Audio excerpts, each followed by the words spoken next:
Montford is a great place to walk. It has miles of beautiful sidewalks, lots of gorgeous houses and gardens, and lovely old stone walls all through it.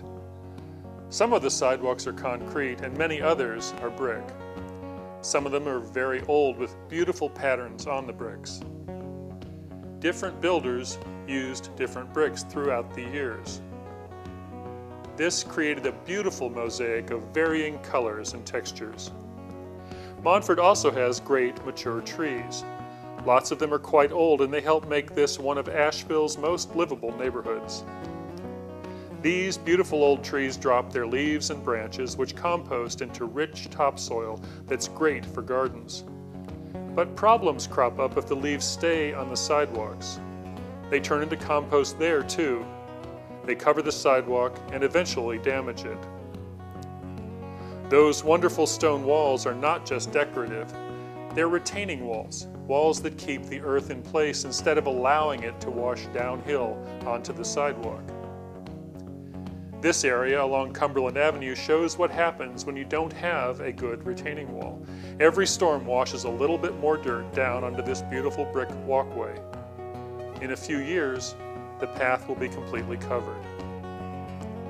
Other parts of Montford, like this stretch of Cortlandt Avenue, have seen a lot of new development without accompanying sidewalks. This is a particularly fast and curvy spot, and it worries me that pedestrians are often walking in the street.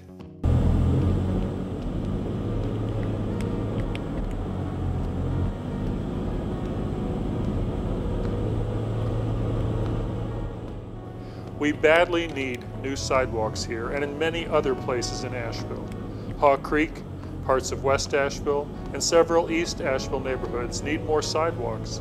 These residents pay their share of taxes, but they don't get their share of sidewalks. In Kenilworth, residents got speed bumps instead of sidewalks. That's not right and has to be addressed.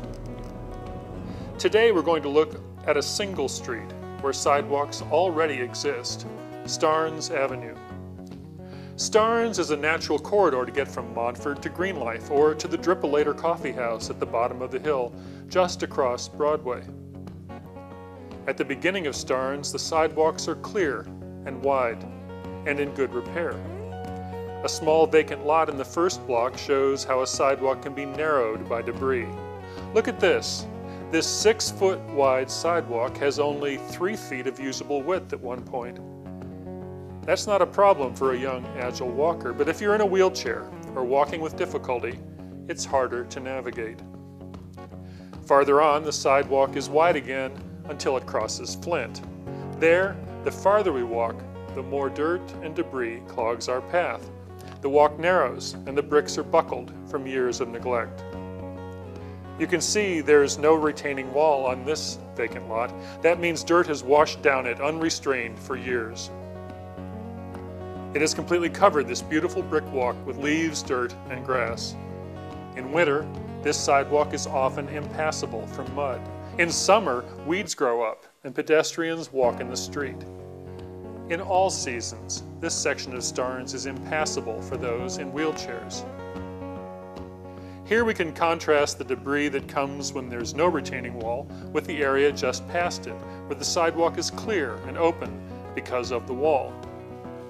Farther on, you can see where a section of the retaining wall has collapsed, blocking half the sidewalk. If the property owner doesn't clear the sidewalk and replace the wall, in a few months successive rains will wash down even more dirt and the entire walk will be blocked. Allowing sidewalks to deteriorate and then replacing them is expensive.